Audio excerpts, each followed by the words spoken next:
Hello, everyone. It's KSKO Program Director Paul Walker. I am sitting down with the hardworking, busy Sarah McClellan Welch. This interview has been a little while in the planning. Sarah, thank you for taking time to talk to me. It's good to talk to you, Paul.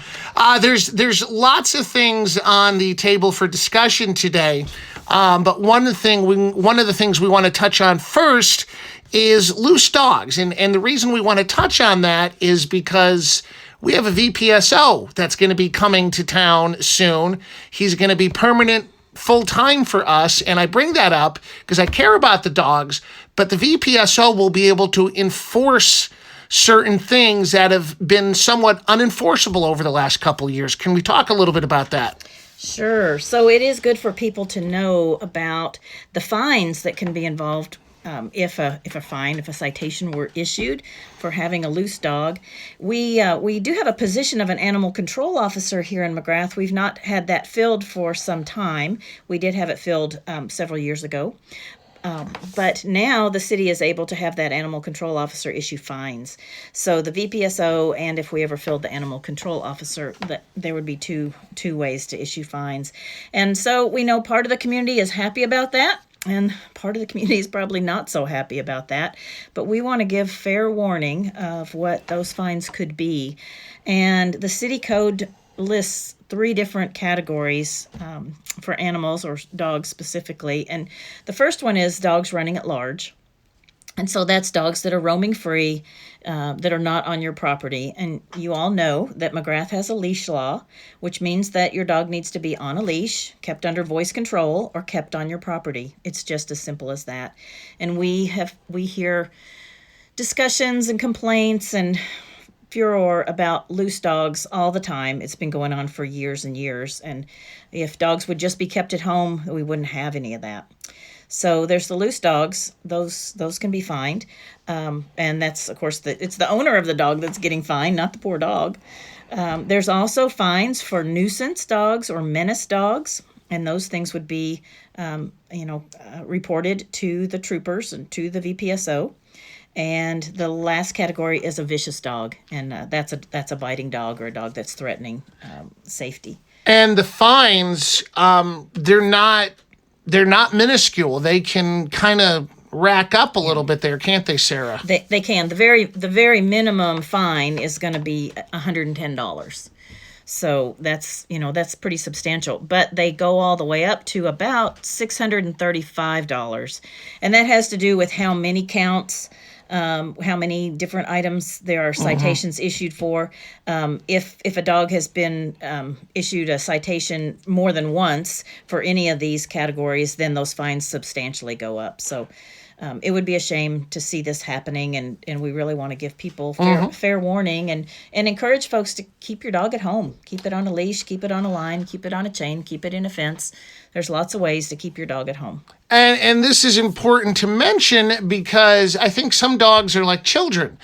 They're well behaved when they're with you, but when the dogs get up with other dogs in town, a pack mentality forms, and when you're not looking, dogs may not be as well behaved. And this is, it's a safety concern for other dogs and other people with loose and nuisance dogs, isn't it?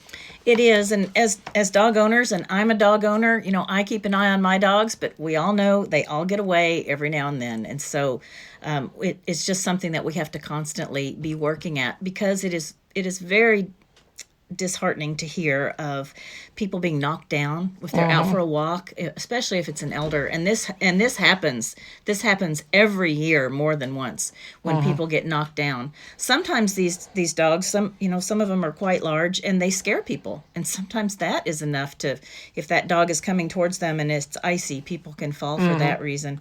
So that's pretty unfair to put people in that situation.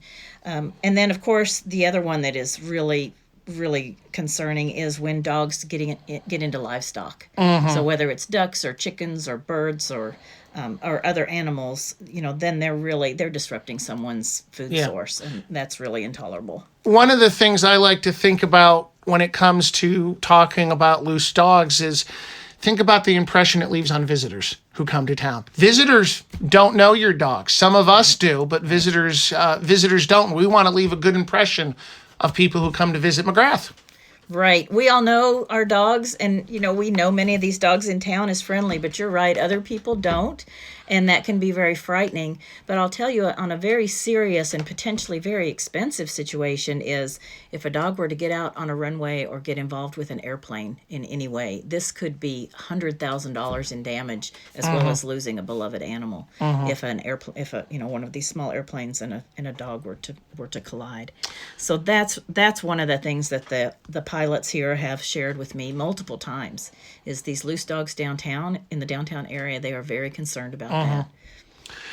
One of the other things we wanted to talk about is dust on the road. And I have been a little guilty myself. I admit I am working on slowing down, because I have this propensity to want to vroom vroom, as I call it. So my apologies to anyone, but it is a bit of a serious thing, because I've been behind vehicles myself that have not slowed down, and I'm eating dust. So we don't think about it if we are in a closed off vehicle, in like a truck. But when you're walking or riding an ATV, it can become an issue. And why is that so important? Well, if you've ever been dusted out, you know why. Yes. It is literally very hard to breathe, and it burns your eyes. And for people that have any kind of compromised respiratory system, this really can become a matter of life and death. When we get later in the summer, when we add the smoke from wildfires and then the dust on top of it, there are people who literally have to leave town and go live with relatives somewhere else to get away from it. So it's quite serious medically.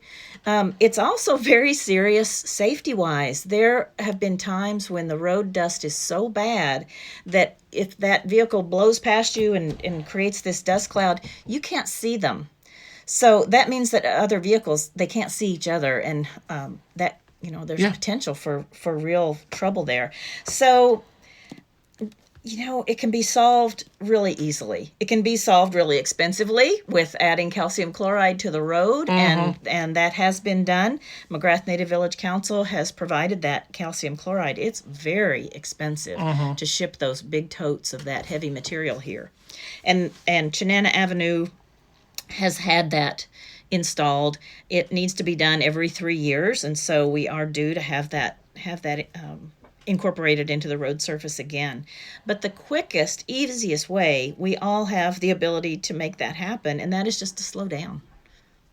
And I think every person in town, good intentioned people included, occasionally will pick up a little more speed than they should. Absolutely. I'm guilty of it. I know I am. I've caught myself having to slow down. And that's, we've got some pretty nice roads most days. Yeah. Most of the time the roads here are maintained pretty well these days.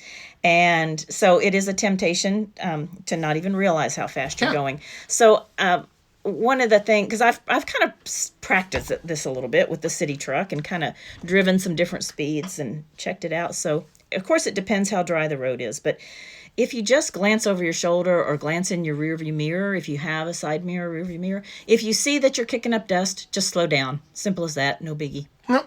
In the city truck, I was driving 20 miles an hour to see how much dust I was kicking up, and I slowed down. And on that particular day when I was doing that, I needed to be driving 12 miles an hour to not be kicking up dust. So I just encourage people, just practice with your own vehicle, see what works. It will be different if we've had a rain or and I've noticed, being a somewhat inexperienced driver, I've noticed differences on different roads, driving the same speed limit.